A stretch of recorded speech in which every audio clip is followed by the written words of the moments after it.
Hello everyone, dear student. आप सभी ने बचपन में एक एक्सपेरिमेंट ज़रूर किया होगा जिसमें हम एक प्लास्टिक की कॉम्ब यानी कंघी को अपने बालों से रगड़ते थे। फिर कागज़ के छोटे छोटे पीस करके जब उस रब की हुई कॉम्ब को कागज़ के टुकड़ों के पास लाया जाता था तो कागज़ के टुकड़े उससे चिपक जाते थे। क्या आपको पता है ऐसा क्यों होता था? दरअसल जब भी हम सूखे बालों से कॉम्ब को रब करते हैं तो आपके बालों से कुछ इलेक्ट्रॉन उस कॉम्ब में ट्रांसफ़र हो जाते हैं और जैसे ही आप कॉम्ब को कागज़ के टुकड़ों के पास लाते हैं तो वहाँ पर वो कागज़ के टुकड़े ध्रुवीकृत यानी पोलराइज हो जाते हैं और इस प्रोसेस में कागज़ के टुकड़े पॉजिटिव चार्ज लेकर उस कॉम्ब से अट्रैक्ट हो जाते हैं, इसलिए उसमें चिपक जाते हैं। यहाँ पर आपने एक शब्द सुना, आवेश यानी चार्ज। वैद्युत आवेश इलेक्ट्रिक चार्ज दो प्रकार का होता है, धनावेश और ऋणावेश यानी कि पॉजिटिव चार्ज और नेगेटिव चार्ज। इन चार्जेस की कुछ प्रॉपर्टीज़ होती हैं। पहली प्रॉपर्टी ये है कि सेम चार्जेज जो हैं वो एक दूसरे को रिपेल करते हैं और जो अपोजिट चार्जेज हैं वो एक दूसरे को अट्रैक्ट करते हैं।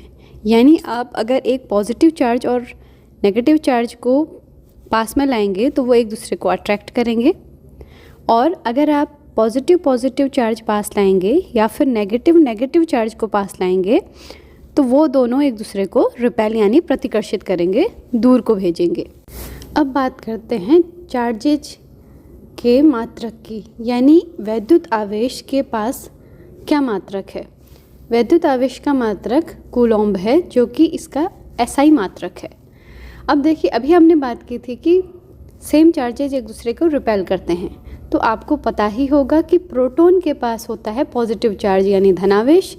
तो एक प्रोटॉन को दूसरे प्रोटॉन के पास आप लाएंगे तो वो एक दूसरे को रिपेल करेंगे, और इलेक्ट्रॉन के पास होता है नेगेटिव चार्ज। तो दो इलेक्ट्रॉन को आप पास लाएंगे तो वो भी एक दूसरे को रिपेल करेंगे। लेकिन आप अगर प्रोटॉन और इलेक्ट्रॉन को पास लाएंगे तो वो एक दूसरे को अट्रैक्ट करेंगे।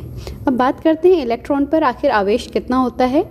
एक इलेक्ट्रॉन के पास -1.6 इंटू 10⁻⁻19 कूलॉम्ब का चार्ज होता है। वहीं प्रोटॉन का चार्ज +1.6 इंटू 10⁻⁻19 कूलॉम्ब का होता है। अब बात करते हैं चार्जेज की एक और प्रॉपर्टीज़ की, क्वांटाइजेशन ऑफ चार्ज की। तो आवेश यानी electric charges are always in multiples of 1.6 into 10⁻⁻19 coulomb, यानी कि इलेक्ट्रिक चार्ज हमेशा 1.6 इंटू 10⁻⁻19 कूलॉम्ब का गुणज के रूप में ही होते हैं। आपका जो चार्ज होगा ये वो 1 कूलॉम्ब होगा, 2 कूलॉम्ब होगा, 3 कूलॉम्ब होगा, क्योंकि n की वैल्यू केवल 1, 2, 3 इस तरह से आप ले सकते हैं। 1.5, 1.25 इस तरह की वैल्यू नहीं ले सकते हैं। तो इसके कहने का एक मतलब और ये भी है कि charge is not continuous but it's in packets form. अब बात करते हैं चार्ज की एक और प्रॉपर्टी की, यानी कंजर्वेशन ऑफ चार्ज की। तो कंजर्वेशन ऑफ चार्ज कहता है कि charge can neither be created nor be destroyed, it can only transfer from one object to another. यानी आवेश न तो नष्ट किया जा सकता है और न उत्पन्न किया जा सकता है, बस एक बॉडी से दूसरी बॉडी में ट्रांसफ़र किया जा सकता है। अब बात करते हैं चार्ज की एक प्रॉपर्टी की, जो कहती है कि जो टोटल चार्ज किसी बॉडी का है वो उसके अंदर के सारे चार्जेज के एल्जेब्रिक सम के बराबर है। यानी अगर एक बॉडी के पास Q1 चार्ज है और Q2 चार्ज है और Q3 चार्ज है तो टोटल चार्ज होगा Q1 + Q2 + Q3, इस तरह से। तो इलेक्ट्रिक चार्ज कैसी क्वांटिटी है, अगर उसके बारे में बात कर रहे हैं तो वैद्युत आवेश एक अदिश राशि है, यानी कि इसके पास केवल परिमाण होता है और इसके पास कोई दिशा नहीं होती। तो आशा है आपको इतना समझ में आ गया होगा कि वैद्युत आवेश क्या है और उसके गुण क्या हैं। अब बात करते हैं एक नियम की, जो है कूलॉम्ब्स लॉ। देखिए, इतना तो आप जान ही चुके हैं कि दो चार्जेज अगर सेम चार्ज हों तो वो एक दूसरे को रिपेल करते हैं और अपोजिट चार्जेज एक दूसरे को अट्रैक्ट करते हैं। अगर आपको ये जानना है कि दोनों चार्ज एक दूसरे को कितने फोर्स से या कितना बल लगाकर एक दूसरे को आकर्षित करते हैं या कितने फोर्स से एक दूसरे को रिपेल करते हैं, तो आपको जानना होगा कूलॉम्ब्स लॉ यानी कूलॉम्ब का नियम। कूलॉम का नियम कहता है कि अगर Q1 चार्ज और Q2 चार्ज एक दूसरे से r दूरी पर हैं तो दोनों के बीच लगने वाला फोर्स डिपेंड करता है उन दोनों चार्जेस के मल्टीप्लिकेशन पर, डायरेक्टली प्रोपोर्शनल होगा, और उन दोनों की दूरी के वर्ग के व्युत्क्रमानुपाती होगा। यानी कि फोर्स डायरेक्टली प्रोपोर्शनल होगा Q1 इंटू Q2 के और इन्वर्सली प्रोपोर्शनल होगा दूरी के स्क्वायर यानी r स्क्वायर के। तो कंबाइंड फॉर्म में हम इस फॉर्मूला को लिखेंगे F is directly proportional to Q1 into Q2 upon r square. Proportionality का साइन हटेगा तो वहाँ पर आएगा एक कांस्टेंट K, जिसे हम कहते हैं डाई इलेक्ट्रिक कांस्टेंट।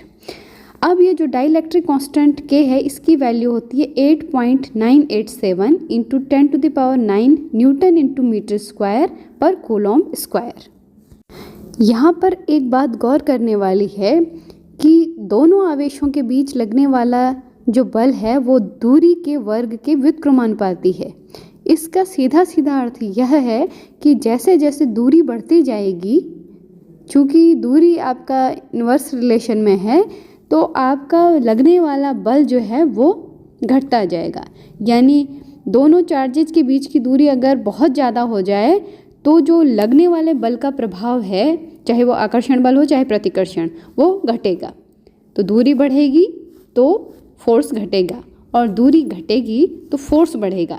यानी कि अगर दूरी कम होगी तो अपोजिट चार्जेस ज़्यादा तेज़ी से एक दूसरे को अट्रैक्ट करेंगे, और अगर दूरी ज़्यादा हो जाएगी तो इस बल का जो परिमाण होगा, दूरी के ज़्यादा होने की वजह से बल का परिमाण कम हो जाएगा।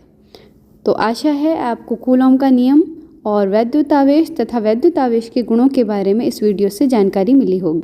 अगर कूलॉम्स लॉ, इलेक्ट्रिक चार्जेस और उनकी प्रॉपर्टीज़ को समझने में ये वीडियो हेल्पफुल रहा तो इसे please like, share and subscribe जरूर कीजिएगा। मिलते हैं नेक्स्ट वीडियो में, तब तक पढ़ते रहिए। धन्यवाद।